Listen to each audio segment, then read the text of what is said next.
L'importance des programmes IDA pour un pays comme le Mali se ressent à différents niveaux.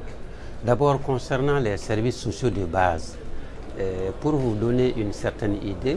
le Mali, depuis un certain nombre de temps, a fait d'énormes investissements dans les services sociaux de base, notamment la santé et l'éducation. Et l'ensemble de ces investissements sont essentiellement financés sur la base des ressources IDA, donc à partir de l'IDA.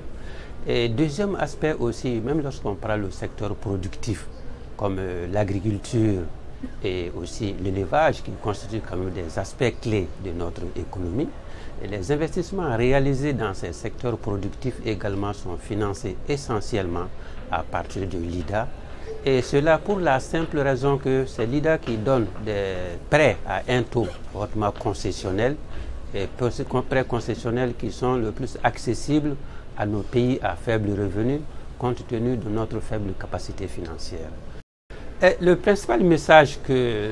je lancerai à ces bailleurs de fonds, et en cela je traduis le point de vue de l'ensemble de mes homologues ministres des Finances des pays à revenus limités et aussi pratiquement de l'ensemble de toutes les populations de ces pays qui bénéficient de ces ressources-là. Donc le message que je voudrais leur lancer, c'est de faire un effort très important,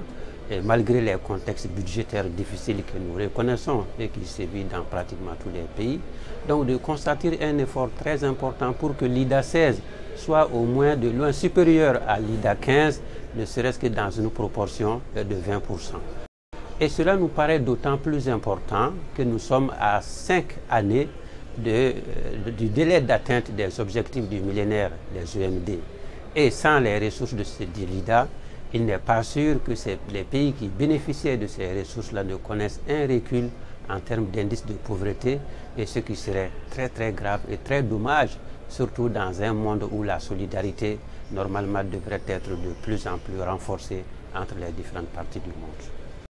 Mais au-delà de l'aspect aide, je pense qu'il y a l'aspect coopération et l'aspect solidarité qu'il faudrait mettre en avant, étant entendu qu'une fois que l'Afrique et l'ensemble de tous les pays bénéficiaires de l'aide auraient atteint un niveau de développement conséquent et très respectable, enfin, leur contribution à l'économie globale, leur contribution au développement du monde sera encore plus important, et cela au bénéfice et au profit de tous.